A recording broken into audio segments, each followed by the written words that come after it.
ரேவதி இங்க வந்து சேர்ந்துட்டாளான்னு கேட்கறதுக்கு தானே ஃபோன் பண்ணிருக்க? இன்னும் கோவிலுக்கு வரலையாப்பா ரேவதி? இல்லைங்க, ரேவதி கோயிலுக்கு போறதா இப்பதான் என்கிட்ட சொன்னான். அத்தை ஏதோ பரிகாரம் பண்ண போறதா சொன்னான். என்னது? ரேவதி சொன்னது சரிதான். ஏதோ ஒரு ஜோசியரு ரேவதிக்கு கல்யாணத்தோட போகணும்னா மாலை பூஜை பண்ணணும்னு சொல்லியிருக்கான் போல. அதுவும் இல்லாம அந்த மாலைய ரத்த சம்பந்தம் இல்லாத யாரோ ஒரு ஆள் போடணுமாப்பா. எனக்கு என்னன்னே புரியல. சகல, அத்தைக்கு ரேவதிக்கும் அந்த மருதுக்கும் எங்க கல்யாணம் நடக்காம போயிருமோன்னு ஒரே பயம். அந்த பயத்துலதான் எதை தின்னா பித்தம் தெரியும்னு யார் யார் என்னென்ன சொல்றாங்களோ அதை எல்லாத்தையும் பரிகாரன்ற பேர்ல பண்ணிக்கிட்டே இருக்காங்கப்பா. எனக்கு நம்ம அத்தை பண்ண போற பூஜை மேல சந்தேகமா இருக்குங்க. இந்த ரத்த சம்பந்தம் இல்லாதவ மாலை போடணும்னு சொல்றதெல்லாம் ரொம்ப தப்பா இருக்குங்க. சகல, இதுல சந்தேகப்பட என்னப்பா இருக்கு? என் கண்ணு முன்னாடி தானே ரேவதிக்கு மாலை பூஜை நடக்க போகுது. இங்க பாரு சகல, நீ ஒன்னும் குழம்பிக்காத, நாங்க இருக்கோம். இல்லைங்க, அத்தை எதுவும் காரணம் இல்லாம பண்ண மாட்டாங்க. சகல, ரேவதிக்கும் அந்த மருதுக்கும் நல்லபடியா கல்யாணம் நடக்குன்றதை தவிர வேற என்ன பெருசா காரணம் இருக்க போகுது? இல்ல, இதுல ஏதோ காரணம் இருக்கு. அது என்னன்னு நான் யோசிக்கிறேன். நீங்களா ரேவதி வந்தா மட்டும் கொஞ்சம் கவனமா பாத்துக்கோங்க. சரி சகல, நாங்க இத்தனை பேர் இருக்கோம். எங்களை மீறி அத்தையால அப்படி என்ன பண்ண முடியும்? நீ தைரியமா இருப்பா, நாங்க பாத்துக்கிறோம். சரிங்க.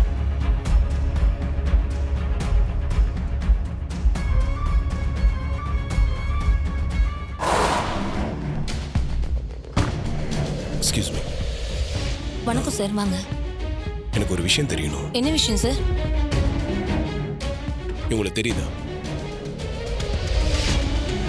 இன்னைக்கு காலையில இவங்க உங்க கடைக்கு நகை வாங்க வந்திருக்காங்க. ஆமா, கூட இன்னொரு லேடி வந்தாங்க சார். என்ன நகை வாங்கினாங்கன்னு தெரிஞ்சுக்கலாமா? சார், இதெல்லாம் எதுக்கு கேக்குறீங்க? நீங்க யாரு? இல்லைங்க, இவங்க அத்தை தான். நீங்க சொல்லுங்க. உங்க அத்தைனா நீங்க அவங்க கிட்டே கேட்டிருக்கலாமே. நாங்க பேசிக்கிறது இல்லைங்க, அவங்க என்ன நகை வாங்கினாங்கன்னு தெரியணும், அவ்வளவுதான். சார், அவங்க தாலி வாங்கிட்டு போனாங்க சார். தாலியா? ஆமா சார், தாலி தான் கேட்டாங்க. என்கிட்ட ஒரு மாடல் காமிச்சு கேட்டாங்க. எங்ககிட்ட அந்த மாடல் இல்ல. நீங்க ஆர்டர் கொடுங்க, செஞ்சு தரோம், 2 நாள் ஆகும்னு சொன்னோம். அவங்க 2 நாள்ல வெயிட் பண்ண முடியாது, எங்களுக்கு உடனடியா வேணும்னு சொன்னாங்க. எங்ககிட்ட இருந்த ரெடிமேட் தாலியை காமிச்சோம், அதுவே போதும்னு வாங்கிட்டு போயிட்டாங்க. சரி, தேங்க்யூ. Okay sir. சொல்றா.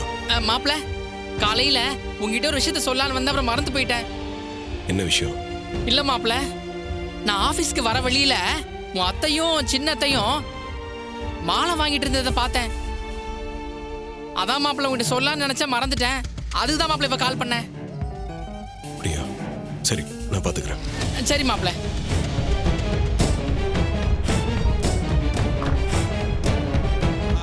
ஓம் பனீசாயை நமः. ஓம் விந்தியவாசின்யை நமः. ஓம் தேஜோபத்யை நமः. ஓம் மகாமாத்ரே நமः. ஓம் கோடி சூரிய சமபிரபாயை நமः. ஓம் தேவதாயை நமः. ஓம் வகிடி ரூபாயை நமः. ஓம் வர்ணரூபிண்யை நமः. உட்காருங்க, நீங்க புஷ்பத்தை போடுங்க. ஓம் குணாஸ்ரயாயை நமः. ஓம் குணமத்யாயை நமः. ஓம் காந்தாயை நமः. ஓம் காமாக்ஷியை நமः. ஓம் சாங்கர்யை நமः. ஓம் சாம்பவ்யை நமः. ஓம் சாந்தாயை நமः. ஓம் சுஜயாயை நமः. ஓம் சாஸ்திரே நமः. ஓம் சாஸ்திரமய்யை நமः. ஓம் நித்யாயை நமः. ஓம் சுபாயை நமः. ஓம் பாரத்யை நமः. ஓம் பராமரியை நமः. இந்த விளக்க கையில வச்சுட்டு கோயில் பிரகாரத்தை ஒரு தடவை சுத்தி வாங்க. எடுத்துங்க. ஓம் தாத்யாயனாய வித்மஹே கன்யகுமாரி ச தீமஹி தன்னோ துர்கி பிரசோதயாத். ஓம் சர்வமங்கள மாங்கல்யே சிவே சர்வார்த்த சாதகே சரண்யே த்ரயம்பிஹே கௌரி நாராயணி நமோஸ்துதே. ஏங்க, ரேவதியை வச்சு அம்மா வர வர ரொம்ப ஓவரா பண்றாங்க. எனக்கு வர ஆத்திரத்துக்கு ரேவதியை கூப்பிட்டு எல்லாத்தையுமே சொல்லிடலான்னு தோணுது.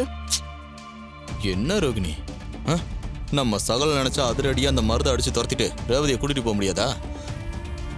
ஆனா சகல ரேவதியோட கண்டிஷனை நினைச்சு பொறுமையா இருக்காப்ல. ரேவதிக்கு எந்த பாதிப்பும் வந்துடக்கூடாதுன்னு தான் இவ்வளவு மெனக்கட்டுறாப்ல. அவரே பொறுமையா இருக்கும்போது நீ ஏன் இப்படி பேசுற? நீங்க சொல்றது எல்லாமே எனக்கு புரியுதுங்க. ஆனா அம்மா பண்ற ஒவ்வொரு காரியமும் எனக்கு எரிச்சல் படுத்துது. என்ன பண்றது? பொறுமையா இருப்போம். சகல இருக்காரு, அவரை மீறி எதுவுமே நடக்காது. இந்த மாலையை யாராவது செக் பண்ணி பாத்தீங்களா? சகல, வீட்டுல இருந்து கிளம்பும் போது கூட ரோகிணி நான் மாலை எடுத்து வரேன்னாப்பா. ஆனா அத்தை என் பொண்ணோட பரிகாரத்துக்கு நான் தான் மாலை எடுத்துட்டு வரணும் அத்தை அடம் பிடிச்சு அவங்களே மாலை எடுத்துட்டு வந்தாங்கப்பா. அப்போ நான் கெஸ் பண்ணது கரெக்ட் தாங்க. சரி, இப்போ ரேவதி எங்கே இருக்கா?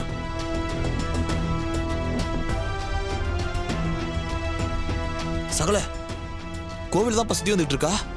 சரிங்க, உங்களால் முடிஞ்சா அத்தை கொண்டு வந்த மாலையை எடுத்துட்டு புதுசாக வேற ஒரு மாலையை அதில் மாற்றி வைக்க பாருங்க. முடிஞ்ச வரைக்கும் ரேவதி கழுத்தில் மாலை ஏறாமல் பார்த்துக்கணும். நான் சீக்கிரமாக வந்துடுறேன். சரிப்பா.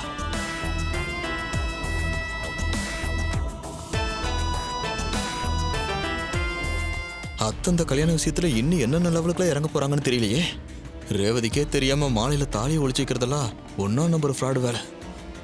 சகல சொன்னதை உடனே நாம ரோகிணிட்ட சொல்லி ஆகணும்.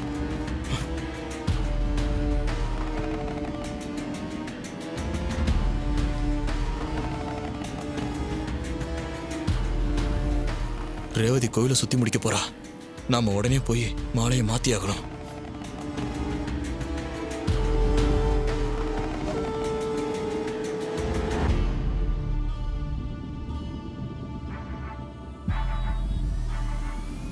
ஓம் காமின்யை நமஹ, ஓம் ராத்யாயன்யை நமஹ, ஓம் கலாதி. மாப்பிள, அத்த எதுக்கு இப்ப மாலையை எடுக்கிறீங்க? ரேவதி இன்னும் கோயிலை சுத்தி வரவே இல்லையே.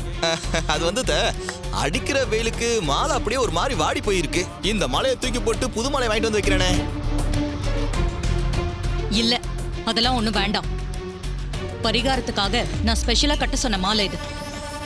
அதை தொடவே கூடாது. தேவையில்லாத வேலையெல்லாம் செய்யாதீங்க. எல்லாத்தையும் நான் பாத்துக்கிறேன். போச்சுடா, அத்தை கண்கொத்தி பாம்பு மாதிரி மாலையவே வாஷ் பண்ணிட்டு இருக்காங்களே. அதனால மாலையை ஒண்ணும் பண்ண முடியாது. மாப்பிள்ளை ஏதாவது பண்ண முடியும்? என்ன யோசிக்கிறீங்க? போங்க. வாடி போன பூவா இருந்தா உங்களுக்கு ஓகே இல்ல? Okay okay. ஓம் ஸ்வதாயே நமஹ, ஓம் சுப்ராயே நமஹ, ஓம் சூக்ஷ்மாயே நமஹ, ஓம் ஆத்ராயே நமஹ.